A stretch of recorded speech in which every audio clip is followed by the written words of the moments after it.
Gimana, Cap? Ya, alhamdulillah apik. Tetapi saya membawa kabar yang tidak mengenakan, Mas. Kabar apa, Cap, maksudmu?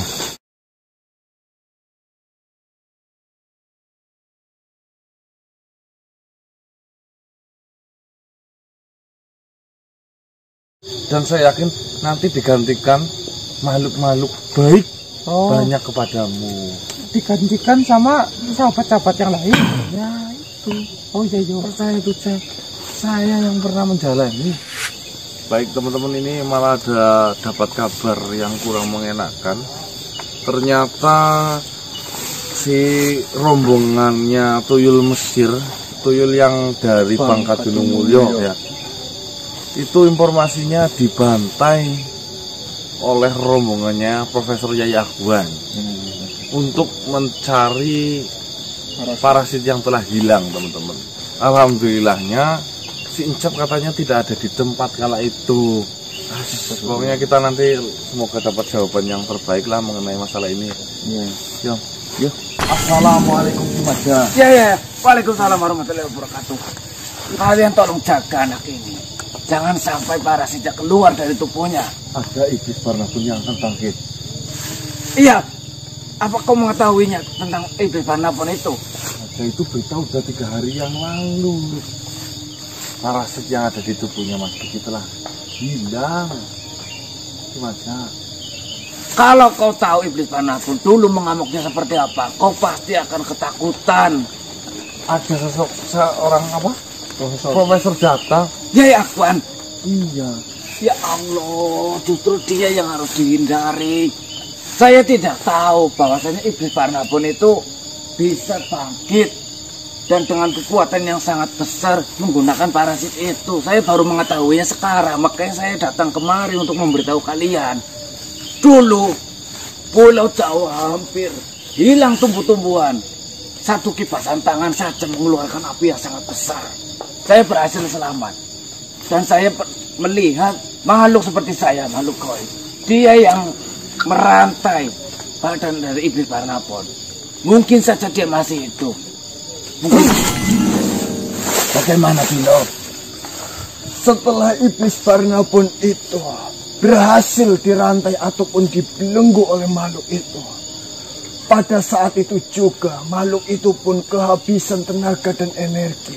Dan makhluk itu pun mati di tempat di sana. Ya Allah. Dia hanya menitipkan pesan pada para sahabat-sahabatnya yang ikut membantu untuk membelenggu iblis itu. Jadi, yang perlu kita cari adalah para sahabat-sahabat makhluk yang pernah mengunci ataupun membelenggu iblis Barnabun itu. Cerita dari nenek Sebring mengatakan bagaimana brutalnya iblis Barnabun ketika otaknya dikuasai oleh parasit Idriska. Memang benar di sana. Iblis Barnabun sudahlah sangat kejam. Apalagi di sini, iblis Barnabun itu ditanamkan sebuah parasit yang bisa membuat iblis Barnabun itu semakin kejam di sana. Maka dari itu, sebisa mungkin agar parasit itu tidak dimasukkan atau tidak ditanamkan ke dalam iblis Barnabun. Iblis Barnabun kabarnya sampai detik ini sudah ditanamkan 4-7 parasit dari Idriska itu di sana. Lalu efeknya apa yang terjadi? Salah satu ikatan yang mengikat iblis Barnabun sudah mulai terputus. Tapi kau tahu atau tidak, parasit yang engkau pegang mengakibatkan banyak yang mati. Bukankah seperti itu kau yang ucapkan? Ya, saya lapor ini. Tuyul Mesir yang kita gunakan untuk mencuri dari parasit yang bernama Andre itu meninggal dunia karena terpana. Selisih 1 malamnya ketika saya terbujur kaku di rumah, rombongan Tuyul Mesir yang berada di tempatnya si Encap ini itu diserang secara tiba-tiba, semuanya mati. Innalillahi wa inna ilaihi raji'un. Bagaimana? Pasukan dari Eyang Madri Guntala pun diikuti oleh pasukan dari peneliti itu ke sana. Karena sempat bertemu Kiai Akwan dengan Madri Kuntala di tempatmu. Benar. Kala itu memang datang ke rumah. Setelah pertemuan itu, Eyang Madri Kuntala diikuti oleh Yai Akwan itu, dan pasukan Kerapun sudah banyak yang tewas Kisanak. Ada benarnya yang dikatakan Encep. Dia khawatir akan jatuh korban di kalangan sahabat-sahabat. Kalau semisalnya parasit yang di Pedang Pilo, kita serahkan baik-baik ke Yai Akwan, lalu kita menyerah, saya rasa tidak ada yang mengamuk. Itu bukan solusi dari permasalahan ini Kisanak. Karena jika kita menyerahkan parasit yang saya pegang ini, maka yang ada kehancuran itu akan semakin dekat. Dari mata-mata yang sudah saya selinapkan, tujuan dari Yai Akwan, dia ingin meluluh lantakan makhluk-makhluk yang tidak menuruti apa yang dia inginkan. Baiklah. Saya akan kembali ke tempat tinggal saya terlebih dahulu. Baiklah, terima kasih banyak Kisanak. Assalamualaikum Pilo. Waalaikumsalam warahmatullahi wabarakatuh. Baiklah Kisanak, saya harus mencari cara lagi agar kita bisa menjalankan rencana-rencana yang tepat untuk permasalahan ini Kisanak. Baik. Assalamualaikum. Waalaikumsalam. Wah, yang Martaji. Lawas banget orang ketemu. Iya, nyong mari ngene. Arep ngabari konang. Jadi, Kun, ku terengok lagi Kun. Iya, Yang. Bahagia banget ya Kun. Gandini lagi metang. Alhamdulillah. Selamat menjadi ayah yang Martaji. Iya, Ayah yang Martaji. Selamat jadi kakek. Saya ucapkan syukur yang saya hanya Iya, bisa iya. mendoakan semoga istrinya yang Martaji, Putri Gandini, bisa lancar mengandungnya sampai nanti melahirkan. Oh iya, amin. Kira-kira Aku seneng banget. laki-laki apa sayang? Lah apa-apa lah. Lanang wadon sing penting anaknya nyong sayang-sayang. Penting sehat. Cuma memang saya akhir ini lagi masalah bertubi-tubi nih yang Martaji. Masalah apa maning lah. Kan karena masalah kan tetep rampung nengko. Iya, saya mengerti ya. Semua masalah yang pernah saya hadapi, ya, Rampung. alhamdulillah bisa selesai. Tapi kan kita harus mempercayai di setiap jalan yang lurus pasti ada lubang yang harus kita lalui. Tapi nyong yakin dalan eko lurus, anak bolongan anak cetek mending sekilan paling lah. Deh, Pak Ketua. Assalamualaikum warahmatullahi wabarakatuh. Waalaikumsalam warahmatullahi wabarakatuh. Alhamdulillah, tapi mari ngene. Aku tadi ngabarin orang berdua atau Bagaimana kabarmu Martaji? saya lagi di rumah kebahagiaan. Pati Gandini hamil. Alhamdulillah, jika seperti itu kabar yang kau berikan kepada saya. Mohon maaf sebelumnya Martaji. Ya gimana Pati? Di sini tidak ada niatan untuk merusak kebahagiaan yang sedang kau alami. Ada apa sih Pati? Martaji yang saya kenal bukanlah Martaji yang saat ini. Memang benar pepatah mengatakan wanita itu bisa merubah lelaki itu menjadi apapun. Bahkan wanita dapat merubah laki-laki menjadi sangat lemah. Seperti saat ini yang sedang saya temui, yaitu dirimu Martaji. Saya masih tidak mengerti Pati. Saya tidak menyalahkan dirimu untuk meluangkan waktumu bersama keluarga-keluargamu. Dan saya tidak menyalahkan dirimu atas kebahagiaan yang sudah kau dapatkan saat ini.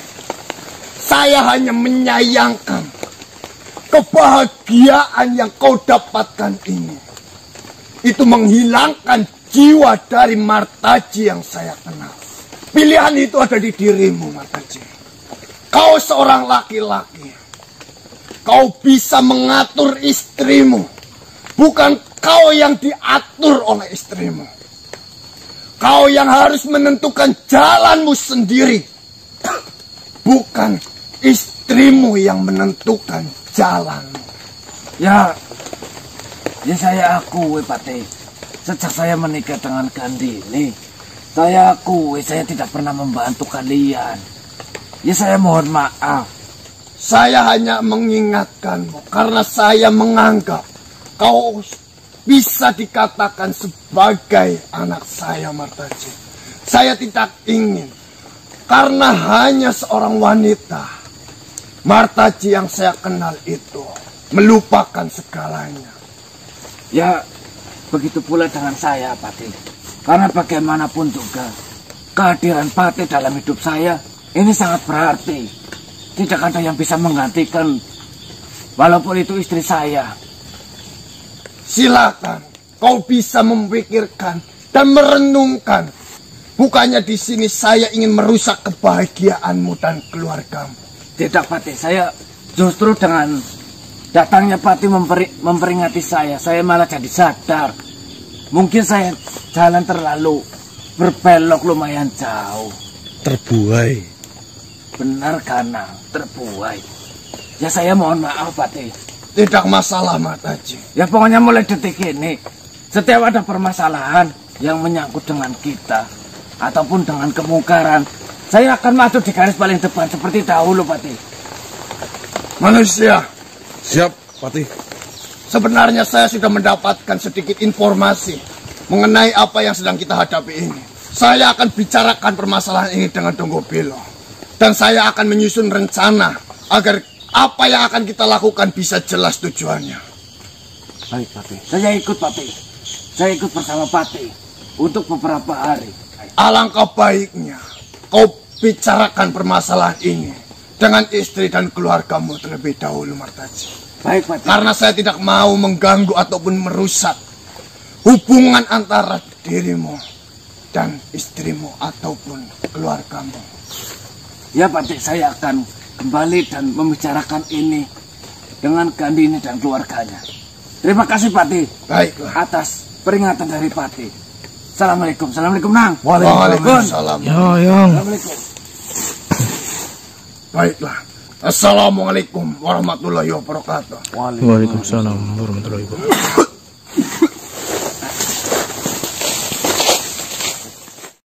Waalaikumsalam. Begini manusia, saya mendapatkan perintah langsung dari Tuan Lauming, ingin menanyakan kepada kalian.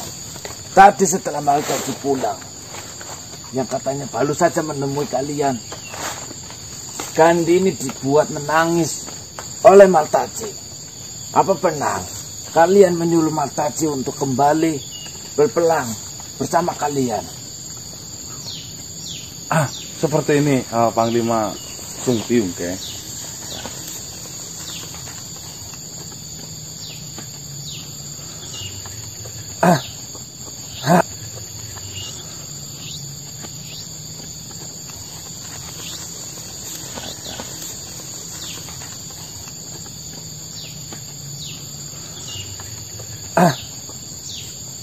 Tadi yang Martaji itu bertemu dengan gurunya langsung. Ayahnya. Patih Dharma Wulung. Betul sekali. Intinya sedikit dapat teguran. Mungkin tepatnya seperti itu. Bukan karena kita menyuruh sini lagi ya. Iya. Tadi Maltaji mengatakan, kali ini saya mohon izin, saya akan kembali bersama kalian untuk menegakkan dan menyingkirkan kemungkaran seperti itu. Saya rasa itu wajar. Dia harus fokus dengan keluarganya, dengan anak yang sedang dikandung oleh istrinya. Seperti ini Panglima Sung Tiung, Ke. Ya. Untuk menjawab pertanyaan yang Panglima lontarkan kepada saya, alangkah baiknya mengenai hal itu bicarakan kepada yang lebih bersangkutan saja. Begini saja, kau sampaikan kepada Patih Dharma Wulung. Sampaikan saja, Maltaji sekarang sudah menjadi calon ayah ataupun calon bapak dari anaknya. Itu yang pertama. Dan yang kedua, Maltaji sudah diangkat oleh Tuanku Lauming menjadi penasehat di kerajaan untuk mengatur waktu adalah kepentingan kerajaan dan kepentingan di sini, itu akan sangat susah. Sekiranya Tuan Patih Darmawulung bisa menemui kami di sana, saya akan sangat senang. Dan Tuanku pasti akan menyambutkan dengan baik. Seperti itu saja. Ya insya Allah, jika pun nanti saya bertemu dengan beliau, Patih, saya akan menyampaikan mengenai hal ini. Mungkin hanya itu yang dapat saya sampaikan. Assalamualaikum. Waalaikumsalam warahmatullahi wabarakatuh. Aduh, ini masalah baru ini saya rasa ini. Baik teman-teman, kita masih menunggu hasil rundingan yang Patih dan Tuan Dongkobilo ya.